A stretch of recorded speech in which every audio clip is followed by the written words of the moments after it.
글로벌 외신 브리핑 박지영입니다. 첫 소식입니다. 현지 시간으로 20일 연준은 10월 FOMC 의사록을 공개했는데요. 어떤 내용들이 오갔는지 자세히 살펴보겠습니다. 오늘 새벽에 발표된 FOMC 의사록에 따르면 대부분의 FOMC 위원들은 기존의 통화 정책으로 이 완만한 성장이 뒷받침하기 충분하다는 입장을 다시 밝힌 것으로 알려졌습니다. 다시 말해서 당분간 기준금리를 동결하고 경기 흐름을 관망해야 한다는 폭넓은 공감대가 이뤄진 것으로 나타났는데요. 구체적으로는 현재 경제 상황이 긍정적이라는 평가가 뒷받침됐습니다. 또 노동시장이 그동안 강세를 유지하고 또 경제활동 역시 적당한 속도로 상승했다는 데 동의했는데요. 이처럼 완만한 성장세, 그리고 강한 노동시장, 목표 관리치인 2%에 근접한 인플레이션을 유지하기 위해 충분하다는 입장을 나타냈습니다. 다만 미중 무역 전쟁은 지속적인 불안 요인으로 꼽았는데요. 의사록에 따르면 FOMC 위원들은 글로벌 성장 둔화와 무역 이슈의 불확실성이 기업 투자와 수출에는 부정적인 영향을 미치는 것으로 평가했다고 전했습니다.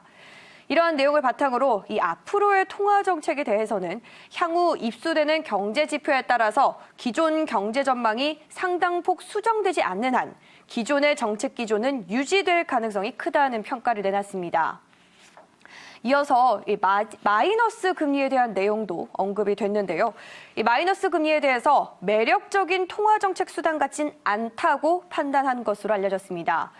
구체적으로 FOMC 모든 참가자들이 현재 미국에서 마이너스 금리가 매력적인 통화 정책 도구는 아닌 것으로 판단했는데요. 그 이유로 이 정책 금리를 마이너스 영역으로 가져올 수 있는 범위가 제한적이란 점을 꼽았습니다. 또 해외에서도 이 마이너스 금리의 유익한 효과가 증거가 혼재돼 있다고도 꼬집었는데요. 뿐만 아니라 이 가정과 또 사업의 지출 계획에서 마이너스 금리는 금융 시스템에 상당한 복잡성이나 왜곡을 초래할 위험이 수반될 것이라 언급했습니다. 특히 일부 FOMC 참가자들은 이 미국의 금융 시스템이 마이너스 금리 정책을 구현한 국가의 금융 시스템과는 상당히 다르다고 경고하기도 했는데요. 그리고 이러한 부정적인 비율은 시장 기능과 더불어 재무적인 안정성에도 큰 부정적인 영향을 미칠 수 있다고 덧붙였습니다.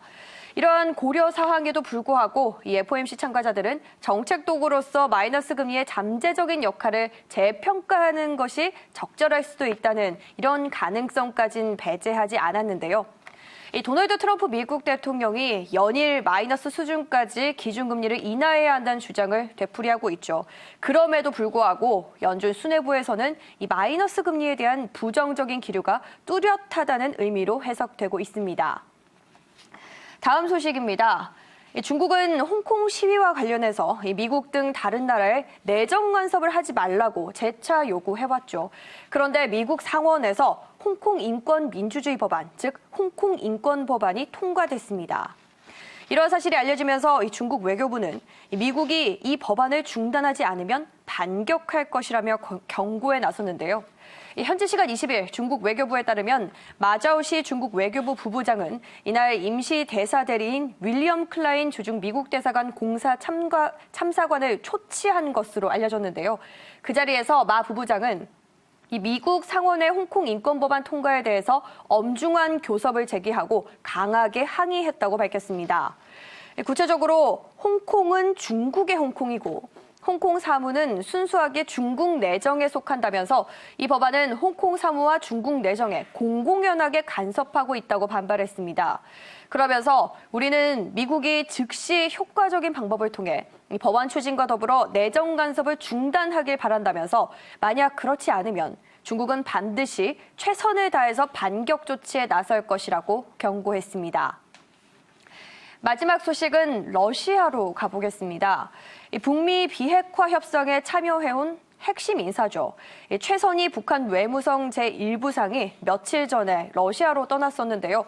당시에는 방문 목적에 대해서는 알려진 바가 없었습니다. 그런데 이 러시아 외무차관이 현지 기자들을 통해서 입을 열었는데요. 무슨 이유로 간 건지 러시아의 타스 통신 보도로 살펴보겠습니다. 현지 시간 19일 모르글로프 러시아 외무차관은 최선희 일부상이 러시아 외무부 제1차관의 초청으로 모스크바에 왔다고 전했는데요. 모르글로프 차관은 우리가 여러 파트너 국가와 관례적으로 진행해오고 있는 이 회담이 전략 대화로 불린다면서 최선희 제1부상은 제1차 러북 전략 대화를 위해 왔다고 밝혔습니다.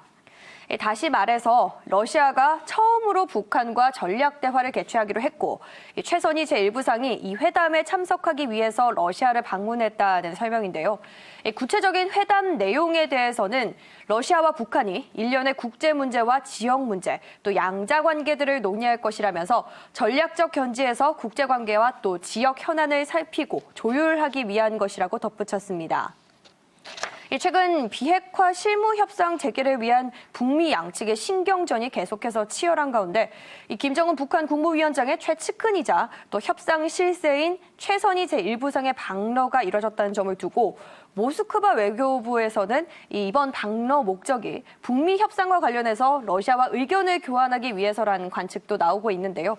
또 동시에 북한이 우방인 러시아와의 밀착 행보를 과시하면서 미국의 조속한 협상 복귀와 또 태도 변화를 압박하려는 것이 아니냐는 분석도 나오고 있습니다. 글로벌 외신 브리핑 1부 여기까지고요. 저는 잠시 후 2부에서 다시 찾아뵙겠습니다.